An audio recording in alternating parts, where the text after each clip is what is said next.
wire for my headpieces or my back pieces.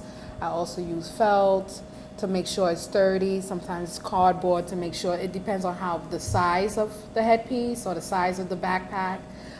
The suit itself, I use regular spandex. Depends on if I'm doing plus size, I might use more elastic to hold them down.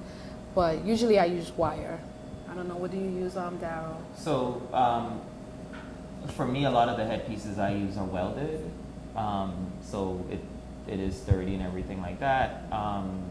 You know, you use felt, we use the same felt and sponge and that kind of stuff to give you a little comfort. But in terms of the costume of itself, it's a typical bra, typical waistband, and it's sewn, the stuff is stitched in together.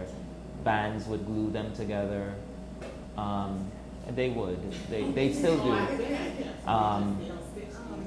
Yeah, they do, they use glue guns and so on and so forth. I mean, you know, I've used glue guns and I still do sometimes. So yeah, so if you've never worn a costume before, it's an experience. If it's on your bucket list, do it and strike it off. And you could take it apart and see how it's done. There's many elements. You can go skimpy with it, you can go conservative with it, you can, so a lot of people think that, oh, I'm not gonna play Carnival because it's just a bra and a panty, but no, you can. Yeah, there are whole suits, there's monokinis, there's options. Yeah, you can be very covered up. One advice, all the carnivals that's happening in around Massachusetts, please go and visit them. And just educate yourself of what you see and what you learn, and come back to Boston and say we're going to play in Boston and make it enhance Boston Carnival for 2015.